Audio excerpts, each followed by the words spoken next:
What's up, my friends, and welcome into the Run It Back podcast. Another edition this week as we inch closer and closer to the regular season. But baseball is upon us. The Phillies have started their spring training schedule.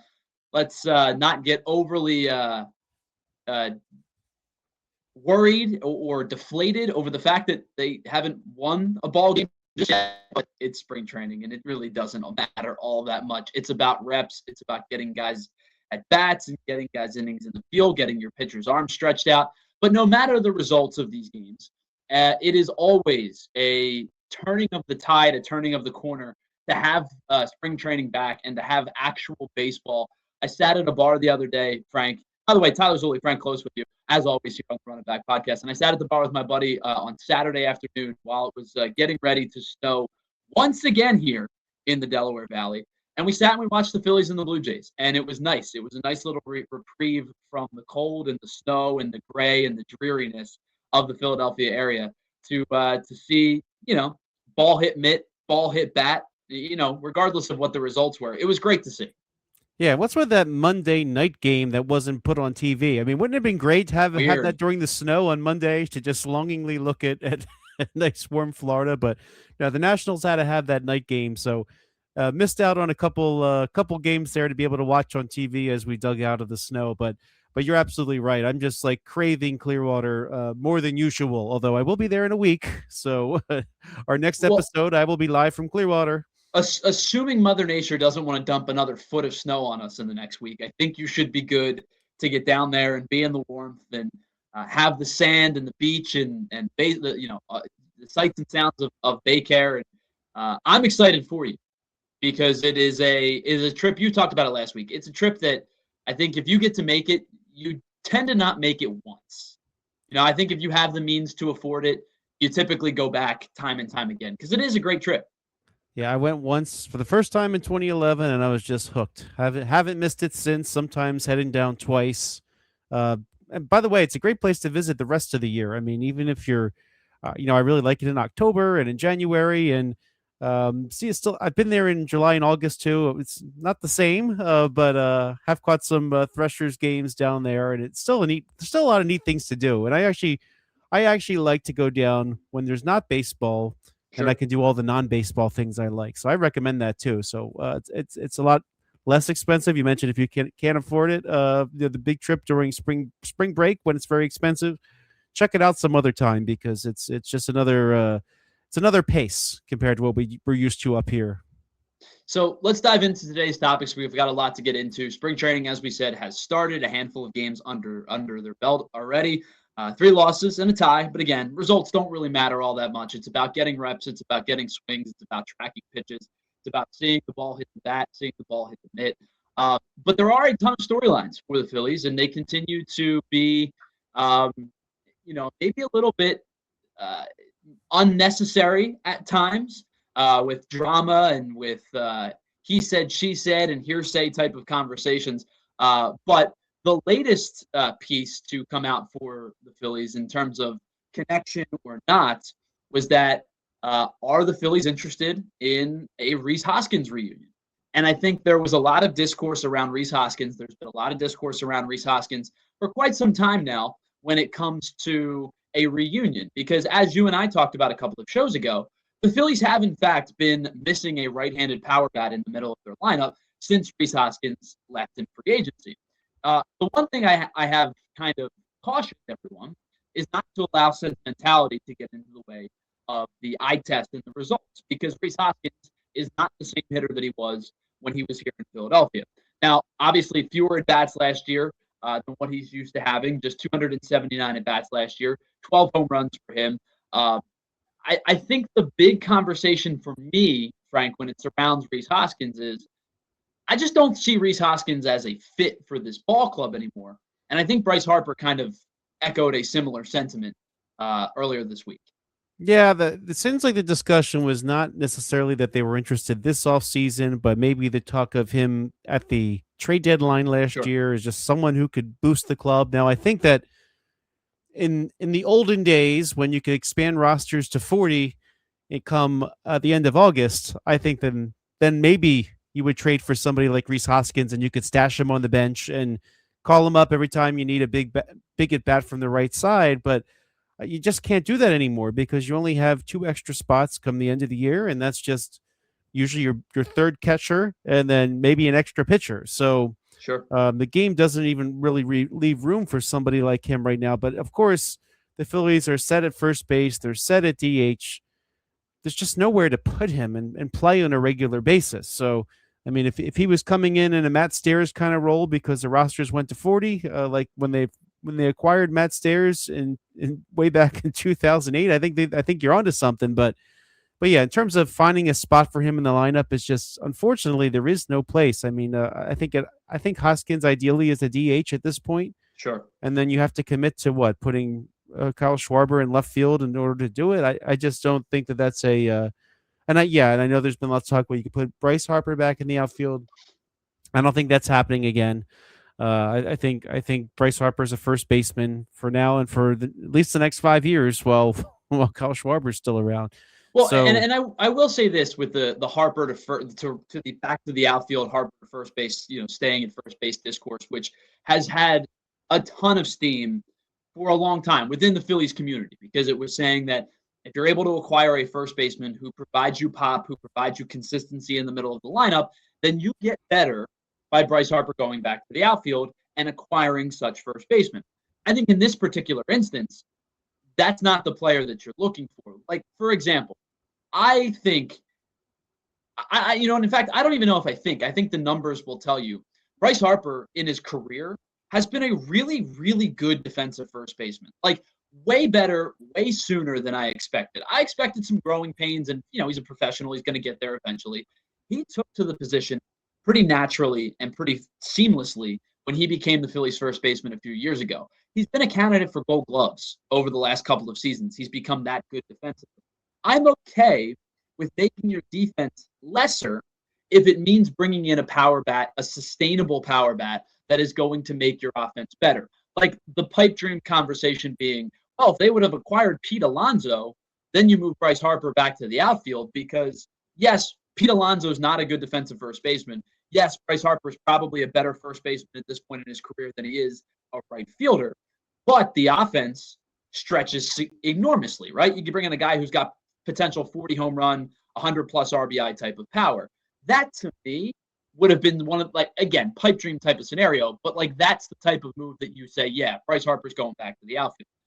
For a player like Rhys Hoskins at this point in his career, not only is your lineup not getting that much better because of the power numbers diminishing, the exit velos were better last year than they were 2 years ago, but they're still not as good as they were during his, quote unquote prime. Not only is your offense not really stretching that much by bringing in that type of hitter, your defense is getting exceptionally worse at first base. And then probably, now I can't say in right field because Castellanos was in right field, but you're probably diminishing a second position by having a guy like Hoskins' defense at first over Harper's defense at first when you're not providing that offensive productivity. yeah, and of course, Rhys Hoskins signing a minor league deal with the Cleveland Guardians kind of shows you where Hoskins is at in his career, Sure. right? I mean, previously the Brewers gave him some really good money. Didn't use him down the stretch, left him off the playoff roster. Kind of unfortunate. He did have some injuries last year too, so I think that baseball as a whole, I think he's got a little something to prove. That he can come back from that injury last year and be productive, and the Guardians are going to let him at least try out for the position. They have a left-handed hitting prospect, Kyle Manzardo, and so the two of them will battle out for the position in Cleveland. And I think Phillies fans certainly would wish Rhys Hoskins well, but he's going to have to work his way back a little bit. I mean, this is a tough game, right? You have to put up the results, or you're not in it anymore. So Hoskins struggled to get that playing time once he got back off the injured list last year. He's got to work to find a job, and I don't think that the Phillies. I bring that up because I don't think the Phillies even have that luxury either of waiting to see who could fill a position. I think the Phillies need a little bit more certainty at this time. Well, and it makes sense for a team like Cleveland to give the type of player like Rhys Hoskins that, incentive laden, high money if he makes, or higher money, I should say, compared to minor leagues if he makes the team, type of contract. Because if you go back and you look at their lineup, with the exception of Jose Ramirez, every single player on the Guardians lineup last year, or in the projected starting lineup, I should say, for this year, looking at their stats last year, had a sub 750 OPS. The second highest OPS, with the exception of Kyle Manzardo, excuse me, he was at 771. The next highest OPS was Stephen Kwan at 710. And the reason behind Stephen Kwan's 710 OPS is not because he's an exceptional power hitter. It's because he's an exceptional contact hitter who gets on base a ton with a lot of singles, and he drives up that on base percentage, whereas maybe the slug is not as high, obviously because he's not much of a power hitter besides a couple of gappers here and there. But you look at a roster in the Guardians who are pretty devoid of power outside of Jose Ramirez, and they're hoping Manzardo is that guy. They traded Aaron Savali to get him, and I looked at it on the onset, and I went, why would they do that? And then you look at Manzardo's power potential, certainly there. I think Cleveland has the opportunity to have a guy who could be a 30-plus home run hitter if Manzardo puts it all together. But the point being is the Guardians don't have a lot of pop in their lineup. They didn't have a lot of pop in their lineup last year outside of Jose Ramirez. They're looking for a spark to provide some pop. Makes sense for the Guardians. Phillies also don't have a lot of pop in that spot, but the one position that, as you mentioned, Rhys Hoskins could theoretically play is being secured by the guy with the most pop in the lineup in Kyle Schwarber. Yeah, I mean, if Schwarber didn't re-sign and the Phillies spent that money elsewhere, and you at least had the DH spot, I would entertain it a little bit, but unfortunately, I think that time has passed, and you just want to wish him well in his future endeavors, but Sure. Certainly a very memorable and beloved player in Phillies history. Oh, for sure. A lot of fond memories with Rhys Hoskins, and I think a lot of people will look back on his career with a lot of love. Big playoff moments. You remember him coming up when the Phillies weren't particularly good and kind of setting the world on fire to start his career. It was a ridiculous home run pace through his first, 12 or 13 games or whatever it was. It was crazy to see. I think a lot of people will look back fondly on Rhys Hoskins' career, but I think you're right. The timing probably no longer makes sense. And I don't think it will ever make sense again unless it is strictly a right-handed power bat off the bench in a desperation type of spot. I think that's probably the only feasible spot at this point where the Phillies and Rhys Hoskins would potentially reunite. Yeah, I'm with you there, but we'll see how things play out. I mean, the Phillies, I wonder if they'll add another right-handed bat at some point this spring. Yeah, and so that kind of brings us to our next point, because the platoon piece, the Phillies have pretty much said all offseason how they feel about the right-handed platoon piece, specifically in left field. Everybody, Dave Dombrowski, Rob Thompson, Kevin Long, all they've done is sung the praises of Otto Kemp, who last year played, a broken kneecap, I think it was, he played with for most of the year, which I got to imagine is extremely painful. But all they've done is sung the praises of Otto Kemp, and I think he probably is the guy that they're going to give as many opportunities and as many looks to be the starting left fielder against left-handed pitching, at least early in the season. But as you pointed out to me before the show started, no matter what, even if Otto Kemp runs away with that job, the Phillies still have one additional roster spot that needs to be claimed. So you think about who is pretty much a lock for the bench. Obviously, Rafael Marchand will be the backup catcher. Edmundo Sosa is going to make the team. Otto Kemp is going to make the team. And then who's the fourth? And so it kind of gets down to a handful of players. Do they bring somebody in still? Or is it someone internally? They signed Dylan Moore to a minor league contract. They signed Brian De La Cruz to a minor league contract. So I want to ask you, I know we haven't had a chance to watch too many games, but early on, looking at who's getting at bats, looking at who's getting reps, who do you think is the final roster spot for the position players on the 26th this year? I think this is something that's going to have to play out in camp. I mean, I think there's still potential that someone from outside the organization could come in, but it seems like for that left field platoon spot, there are a few contenders. And by the way, I actually don't think that Otto Kemp is any type of lock for that. I know they've talked him up a lot. I tend to think that was in preparation for a potential Alec Boehm trade, where if they had to Okay. sell Otto Kemp as the third baseman for a while until Aidan Miller was ready. That's kind of what I thought they were doing by talking up Otto Kemp. Sure. But he is on the roster. He is someone who can play infield and outfield, so that naturally puts him into that right-handed part of the platoon in left field conversation at the very least. But the Phillies, they brought in Brian De La Cruz, who won the Dominican League MVP. Sure. Seemed to have a resurgence of average and power in that albeit short season in the Winter League in the Dominican Republic. But does he have something from that? I mean, the Phillies actually signed him before he went and won that MVP. So is something left? I mean, when he played for the Marlins, he was usually good for about 20 home runs. Didn't have a high OPS usually, but had a little bit of a pop to his bat there. So although if you look at his numbers, most of his home runs came against right-handed pitching, so that seems to be neutralized by the platoon. But I think he's going to get a real look there in left field and could be a candidate for a roster spot. Pedro Leon is another name. If you're not familiar with him, he's on the Phillies roster right now. He is on the actual 40-man roster.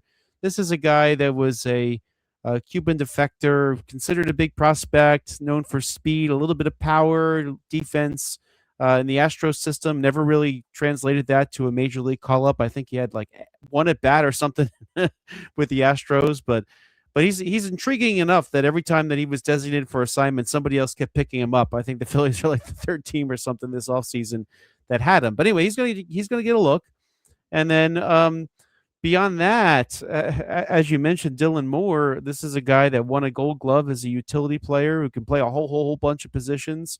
I think your last bench bat's going to have to be somebody that can go infield and outfield. If you look over the last few years, they've always had like a Weston Wilson or, Cody Clemens. One of those types of players that could go back and forth. Now, here's my big question though: if Otto Kemp wins the job, don't you need a left-handed bat then if Edmundo Sosa is a right-handed bat on your roster? You probably need a left-handed bat in your bench, right? Yeah, I would certainly think so. And I think obviously, Marchand obviously is a switch hitter, but different conversation being the backup catcher, very infrequently utilized in pinch hitting roles. But yeah, I would think so because I don't necessarily think you want to go in with three right-handed bench pieces and the only guy who can hit left-handed being your backup catcher, which doesn't do any favors for Brian De La Cruz, obviously, who I think probably would be the intriguing piece of this because, like you said, Pop could certainly return. As you said, 21 home runs just 2 years ago. Strikes out a lot, whiffs a lot, rarely walks. So there's a reason as to why he hasn't really stuck around on a major league roster over the last couple of years. It's because of those chase rates, the whiff rates, the low strike or the low walk rates. Not a particularly strong defender, but has a rocket for an arm. So maybe something to consider. But I think you're right. I would have to imagine that they're going to be intrigued by a left-handed bat off the bench because of the fact that, Sosa's probably your utility. Well, not probably. Sosa is your utility guy who could play, 3, 4, 5 different positions and is right-handed. Otto Kemp, presumably, or at least inside track right this moment to be your left field platoon piece. So I guess really the only thought would be, could they go all right-handed and hope that down the stretch, meaning in individual games, that they get a matchup that's favorable to use Brandon Marsh off the bench. But my assumption would be, assuming that it's within the guise of, using having to face the three hitters and how your bullpen is structured, my assumption would be other managers are going to prepare for that, right? If they have a situation in their head where, let's say, Otto Kemp is in the hole to start the inning, well, they may have to consider using a righty to get the final out of the inning prior, knowing that they're going to end up facing, those three guys and then get to flip to get to Brandon Marsh. So, it's not a perfect scenario, but I do wonder if that's how they're viewing it and saying, well, we do technically have a lefty on the bench some days, and it's when Brandon Marsh doesn't play. I think that's a foolish endeavor to not carry another lefty, but I do wonder if it holds in water. Yeah, and one name that we haven't mentioned yet is Gabriel Rincones, who I thought he looked really good last spring, and unfortunately, he seemed to fall off the face of the earth once he got to AAA last year. But he's someone who showed a lot of power and average last spring. Was kind of impressive, dealing with some knee soreness, so he has not played yet. But I wonder if Rincones could kind of force his way into the conversation. I mean, maybe they can't do a straight platoon in the outfield. I feel like they almost can't if they've got a lefty like Rincones around. Because when does he play? I guess would be the question. Right. But would do you think he's got any shot at this point? Yeah, I think the knee injury certainly kind of, I don't want to say devalues that a little bit, but I do certainly think that it is questionable. But I said last year, thinking about his ascension, and I was thinking about it this year as well. If he's a right-handed hitter, I think we're talking about a guy who makes the team as the left-handed platoon piece to Brandon Marsh in left field. Now, as you brought up, though, so if Kemp is the platoon piece and Marsh is the platoon piece, both being in left field, how much does he see the field? It's not like he's 20 years old and a top prospect where you go, oh, you're going to stunt his growth by having him sit on the bench. He's 24. He's going to be, I believe he's going to be 25 some point throughout the season. Excuse me. He'll be 25 in just a few days. Actually, he turns 25 on March 3rd, so just about a week from now.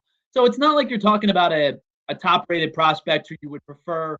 Like if the options for a guy like Aidan Miller are be a bench infielder or play every day in AAA, I think you're going to take him playing every day in AAA. You want him to get the at-bats.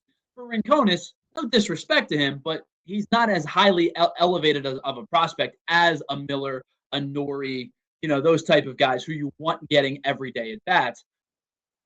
There could be a case to say, hey, this is our left-handed, power bat off the bench. He's not going to see much time this year unless something changes and maybe Adolis Garcia plays exceptionally poorly, or maybe Brandon Marsh faces some injury or whatever it may be.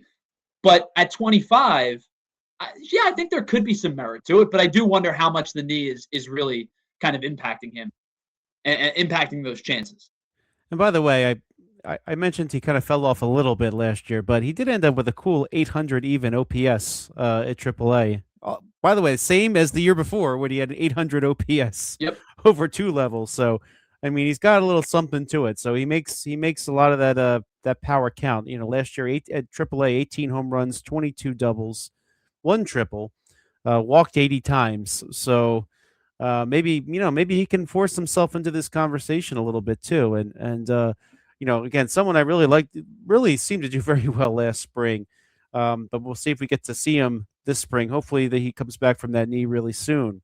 And by the way, before we finish talking about outfielders, there's one name we haven't even mentioned, and I think everybody forgot about it. What's Johan Rojas doing these days?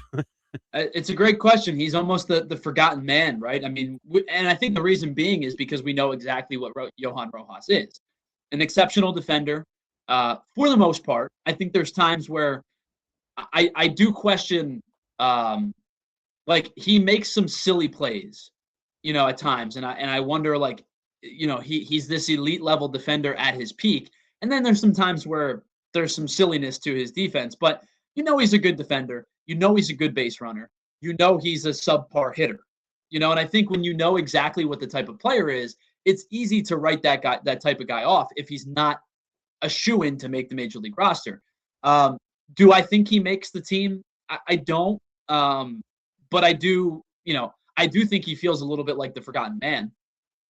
Yeah, I don't see the fit for him for those reasons that you just mentioned, and they're committing center field to Justin Crawford. So I don't know. I feel like he's a piece that's useful to somebody else. I feel like somebody needs a glove in center field that they don't feel like is going to drop the ball all the time. So I'm sure some organization somewhere could use him.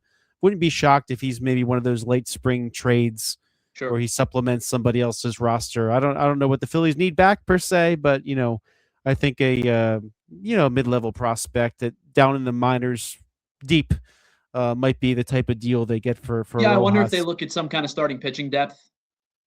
Yeah, that which they need as well. So yeah. sometimes whatever player is not going to make another roster somehow becomes available, and That could be the reason for a late spring trade is people figure out their final parts. Well, and I So think too, you monitor, hey, this guy is out of options and it looks like he's not going to make the club. Does he pass through waivers? Do they just outright release him? And because sometimes they'll do that for vets where a veteran looks like he's not going to make a team, and you give the guy a little bit of a, hey, you've been around the block. We respect you as a pro. Instead of trying to pass you through waivers, we're going to allow you to sign with whomever, and hit free agency. You may see something like that as typically tends to happen late in spring, where there's a veteran who signed a small deal or a very 1-year deal, and they say, hey, this just isn't working out. Maybe you could find another home somewhere else. yeah, I'm with you. By the way, I have one more question. Again, this is former Phillies fodder, I suppose. But over in Pittsburgh, Andrew McCutchen, it doesn't seem like they're going to reunite. Would you take him as a platoon bat and left? First of all, I feel terrible for Andrew McCutchen. I know that Andrew McCutchen's productivity has, pretty sizably fallen, and he's 39? I think he is now, or 38. 39. I know he's not the player that I don't even. I wouldn't even. I'm not even going to say he's not the MVP, Andrew McCutchen. I don't even think he's the Phillies and Phillies Brewers Andrew McCutchen anymore. I think he's an old vet who probably doesn't have much productivity left. But in the case of Andrew McCutchen, I do think the Pirates have done him a disservice by not extending some kind of offer. Because of being a franchise, I would call Andrew McCutchen a franchise legend at this point in Pittsburgh, especially of recent note where there haven't been all that many, until Paul Skeens, of course. But when I think about my existence and viewing the Pirates as one of the worst teams in baseball year after year, if I think about franchise legends over the last 20 some odd years, McCutchen, Kendall. That's pretty much it. Yeah, well, it's a shame. I think sometimes though, when you have those franchise type players, it often doesn't end well because Sure. think about Ken Griffey Jr. Like Sure. his career came to a thud, maybe because he hung on a little too long in Seattle. But the good news is nobody remembers that stuff, right? So yeah, McCutchen, one of my favorite players of all time. I don't know. But to I answer thought your last question, year he'd be I a good don't think platoon so. bat. Yeah. I think I'm probably going to say no to your original question. Yeah, maybe it's a career for him, and it was a good career. Yeah, really good one. All right, so we got plenty still to get into with the Phillies team and how the roster is constructed. Let's take a look at the bullpen for a moment, because one guy who is really turning some heads early in camp, whether it be because of they like the stuff or they like the goofiness of his windup and delivery, is Kyle Backus. It's a guy that they acquired from the Arizona Diamondbacks for Avery Owusu. Not a name that it like jumps off the page to you initially, but stuff is good in terms of like fools hitters. He's tough against lefties, and as we kind of alluded to, that funky delivery adds an extra wrinkle to a guy who doesn't throw particularly hard, but does a really good job against lefties. Hobie Milner reincarnate almost seems, right? Yeah. So, yeah, who famously, of course, did not warm up for Gabe Kapler many years ago. But yeah, but it's been a while since the Phillies have had a side armor. I guess it was Milner also throwing from the left side, who by the way went on to have a really nice career as a reliever in the major leagues after his time with the Phillies. But I'll never forget that at bat against Bryce Harper, where it looked like Harper his controller got unplugged. Just kind of stood there. Oh my! But yeah, so I think Backus, yeah, definitely because of his wind up, he's gonna stand out. That's for sure. But the one thing about him is, he's somebody we're talking about minor league options. He does have the ability to be optioned if they need him to. I think that's an asset for the Phillies because the roster is going to shift. We know that Zach Wheeler will come back in a month, and if everything else is going according to plan, and Andrew Painter has solidified himself in the rotation, that probably means Taijuan Walker going back to the bullpen. You need somebody that you can option out. So I think that in a way it bodes well for Backus in the short term. Maybe in the long term, it's tough on him because he might be the one that has to go. But I think that Rob Thompson has said he wants a third lefty in his bullpen if he's got the opportunity. So, of course, you have Alvarado and Banks who are going to get the late outs, but they're looking for someone who can get a lefty out in the middle innings too. So uh, that's probably what his role would be on this team if he makes it is to come in the fifth. If Sure. someone's struggling to get out of an inning in the fifth, get that last out from when the lefty's up, because usually they don't start mixing and matching batters and putting in pinch hitters that early in the game.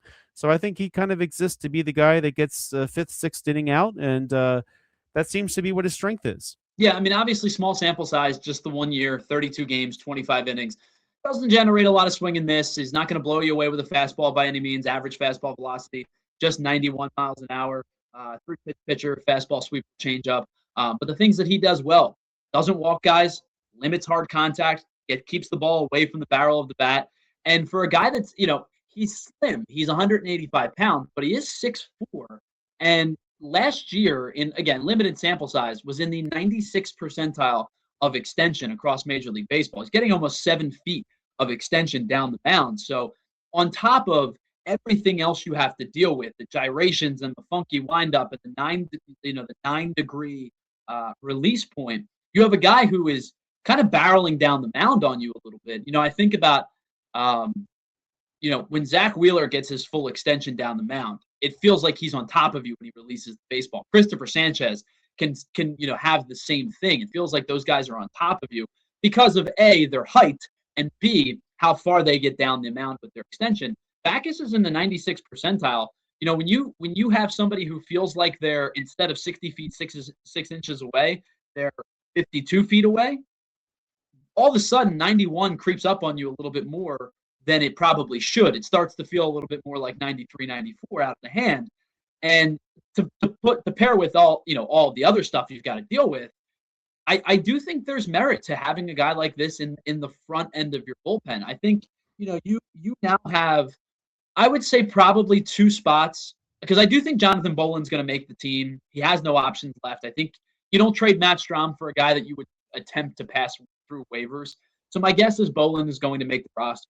I think you probably have 2 spots for 3 guys. I would say 3 guys being the front runner, being Backus, McCambly, and Zach Pop. My guess being, if they want the lefty, McCambly's going to get one of the spots, or excuse me, Backus is going to get one of the spots. And then McCambly, of course, being Rule 5, if they really like him, they're not going to want to send him back right away. My guess would be that Zach Pop right this moment is probably the odd man out. But, obviously subject to change throughout the rest of spring. But I think this is a good problem for the Phillies to have. They're not to say that these guys are generational pitchers or anything, but I do think they provide some stability in the front end of the bullpen, where this time last year, we were talking about Jose Ruiz, who, not to discredit him, was coming off a good year in 2024, but pitched poorly in 2025. We were talking about the late signing of Carlos Hernandez, who had good stuff but pitched poorly. I mean, both of those guys did not end up making the end of the season. You talk about having a guy who was your closer at the beginning of the year last year, who at the end of the year wasn't even able to be a middle innings guy for the most part, in Jordan Romano. So you have 3 spots last year that you really didn't feel comfortable with that I think have elevated this year with a full season of Duran, the acquisition of Keller, getting Jose Alvarado back, allows everybody else to slot where they probably properly should. I think this has the chance to be one of the better bullpens in baseball. Yeah, I agree with you there. I mean, even Boland, I mean, they didn't trade Mastrom to be exactly a salary dump, like kind of way he was, because they were trying to free up some money to get Keller. But they did get something back. I'm actually interested in seeing what he can do. Again, he's there to be the 5th, 6th inning guy. Sure. so yeah, Boland is out of options. So I agree with you. He's probably a lock, and then that leaves 2 more spaces until Zach Wheeler gets back. So I mean, I think that does help Backus, because I think then if they know that they can always send him down if they need to, retain everybody else, that's an asset. One thing I do like too is, you have Lou Trevino and Tim Mesa is just stashed to AAA. Now they're not they're not anybody to sneeze at. I know that they're probably at this point in their careers. Yeah, I mean, Trevino was a closer in the major leagues once. I mean, Meza had a nice long career in the major leagues. Both of them took the minor league deals to pitch near home, and that's the type of player that if you got some injuries in August, like you don't feel that horrible about them filling some middle innings. So, I mean, this is the fact that you can stash that depth at AAA. I think is a huge plus for this Phillies team. Yeah, and then the other one too that we haven't mentioned yet is Chase Shugart, who again probably will start the year at AAA, has options left. But as you said, I mean, now you're looking at probably four guys who, if called upon in a pinch, and I guess really too, you think about that role last year was filled by Max Lazar, was filled a little bit by Seth Johnson, was filled by Alan Ronhell. Now you're starting to think about these guys being veterans who, have been around in the major leagues for, and in Meza and Trevino's case, as you said, for a pretty extensive amount of time in their career. I think the depth that they've added this year, the depth that they've retained this year, certainly is going to make their AAA bullpen very valid in the International League. And then, as needed, these guys will get an opportunity to pitch in the big leagues because, you don't go through an entire season with the same 8 bullpen arms. You're probably using 12, 14, 15 different pitchers throughout the year. I would bet you a lot of these guys are going to get major league innings at some point during the season.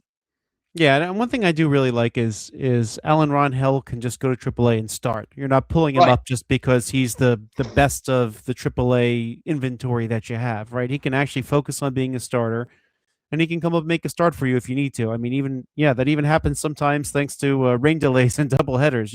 So I think that's good too. That you don't have to just say, all right, well, we need an arm, so Ron Hill, you're the best one of the bunch. Come up. Now, is he on Team Mexico's roster for the World Baseball Classic? I believe so. So he's going to get some innings there if he is. But you're right. If you can, again, it's all about slotting. It's all about allowing guys to pitch in roles that are most comfortable for them. And if he could be an everyday or a fifth day starter, again, just provides you depth that you're probably going to need at some point throughout the season. Yeah, this is something which is this time last year we were talking about being a real liability, and suddenly it's an asset. I know we've spoken about the rotation depth and how it's not the same as it was, Sure. but I would hate to see, I mean, God forbid, an arm or two go down, and then you're kind of really grasping for straws here, and then that in turn affects your bullpen. But I think provided that Zach Wheeler is on track to come back, I mean, this is a pretty complete pitching staff. Yeah, again, I think you're thinking about one more starter, and whether that be Taijuan Walker in the short term, followed by Andrew Painter truly being your fifth day starter, and however they're going to be able to use him, which would be ideal. Or if you're thinking about bringing in a veteran later in camp to try to supplement the rotation a little bit. At least in terms of the bullpen's sake, I feel really good. Starting rotation, I still do believe they need to bring in another arm in some capacity. I don't know when or if they're going to do that, but if I were running the show, I would certainly consider one more starter. But the depth, for the most part, is going to be pretty solid. Yeah, and that extra starter, I mean, one of the Phillies' problems is how do you guarantee anything to anybody? Sure. With this mix that they have. I mean, there are still some names out there, but what are you going to say to them? Like, well, maybe if Walker doesn't work out, or maybe if Painter doesn't work out, I think what the problem is for some is they want more of a guarantee, and so you're probably not signing anybody that could help you at the major league level and say, well, we'll stash you at AAA. So I think that's kind of hurt the Phillies. I mean, thus why some of the candidates to sign with the Phillies to be rotation depth have chosen other options. Sure. I mean, it makes sense, right? And, I've talked about Zach Littell before.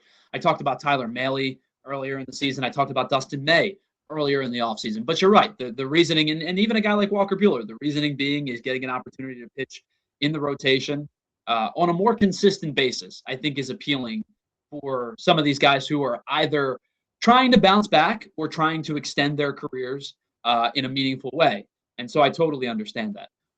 One final thing, Frank, that I wanted to, real quickly bring up, and obviously we'll monitor his movement throughout the year. is Aidan Miller, who this week they said was dealing with some back soreness, shut down for a little bit. I guess they'll reevaluate in about a week's time, 10 days' time, or something along those lines. A lot of people are starting to clamor for Aidan Miller on the Major League roster. At 21 years old, Aidan Miller has played 238 minor league games, of which 113 of them came at the AA level, 8 at the AAA level last season. So I know that Major League Baseball has seen its fair share of 20 and 21-year-olds come up and be contributors, both in the starting rotation in places and in the field, right? I think about Michael Harris, as the immediate one for the Braves. And then even before that, of course, Ronald Acuna and Ozzie Albies coming up and making immediate impacts. There are a plethora of guys, Nick Kurtz, Jacob Wilson, just the last year. But then in starters, right? Chase Burns, Jacob Mizorowski, Nolan McLean, Jonah Tom. Players that are good are going to find their way onto Major League rosters. And Aidan Miller is really, really good. I am extremely high on this kid. And as are a lot of the scouting markets, right? Like Baseball America has him 14, Baseball Prospectus 13, MLB rankings have him as the 23rd best prospect. A lot of people think this kid's going to be really, really good for a really long time. With that being said, I don't know if he's entirely ready for 500, 600 Major League at-bats at this current moment. Yeah, I'm with you on that. I don't think he's ready just yet either. I mean, he only really started to pick up at AAA in the second half last year. He seemed like he got off to a slower start last year, and then of course he finished the season in AAA, firing on all cylinders pretty much. I think he does need a couple months at AAA at the very least. But I like having problems of too much talent and trying to figure out where they go.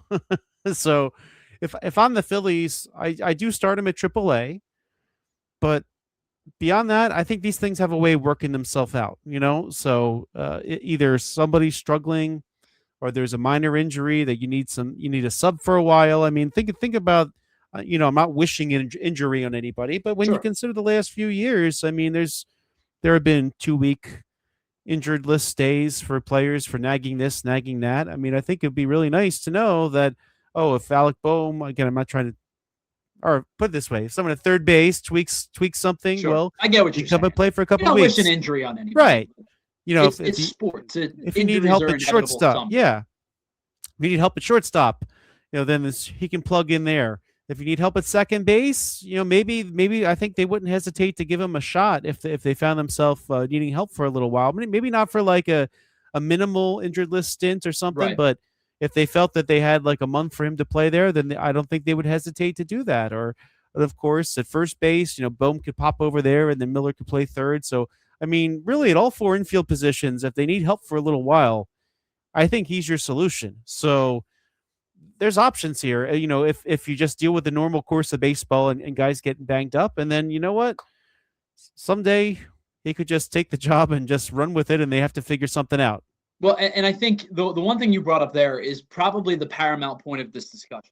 If it's a tweaked muscle or a strain or something along those lines that are going to require, a 10 or a 15-day time away, Edmundo Sosa is going to get those at bats. He's going to play those games. If you're looking at a month plus, right, if somebody gets put on the 60-day injured list, for example, and is going to miss significant time, then I think you could see him, hey, listen, we're going to give you the runway of the next 200 at bats to see what you can do. And if you're not particularly ready, don't take it as a knock if we send you back to AAA, but, come up prepared and ready to go.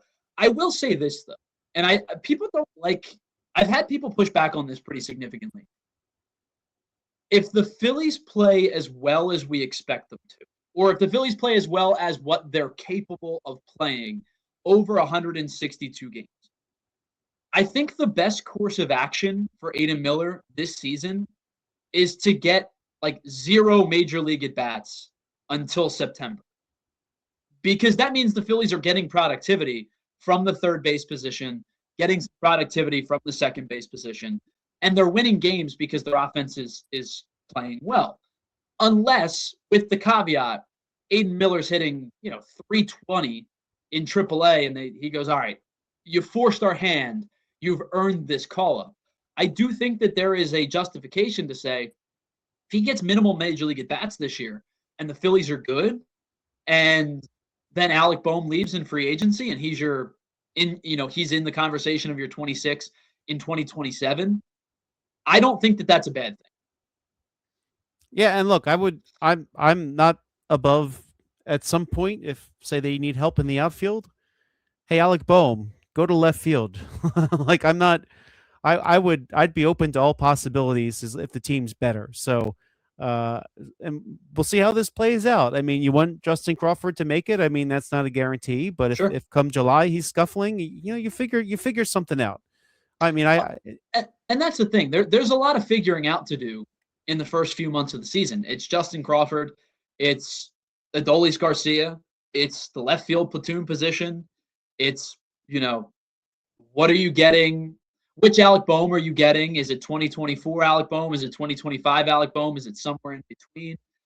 You're measuring that productivity.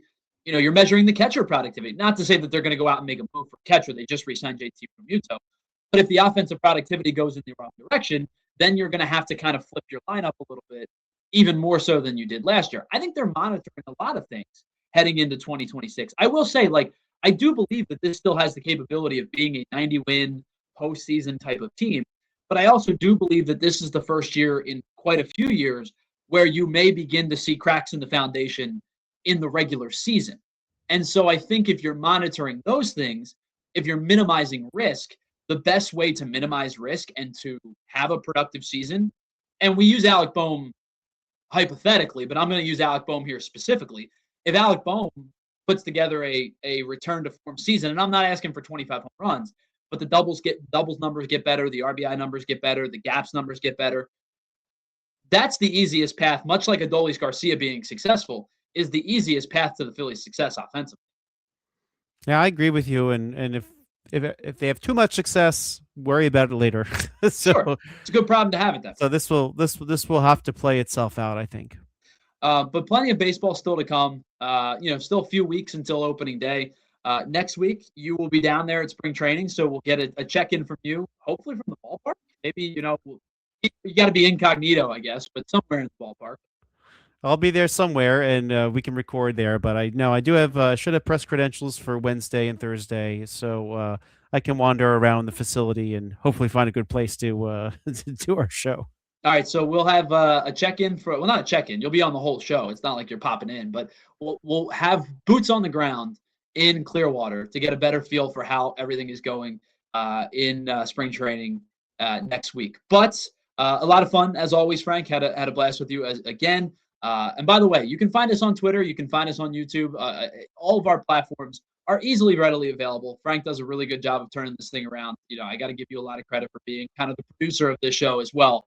I know that dual role is difficult. So you can check us out on all the streaming platforms, YouTube, Twitter, and interact with us, of course, on our personal Twitters as well. But any final thoughts before we get out of here for the week? I'm just ready for Clearwater.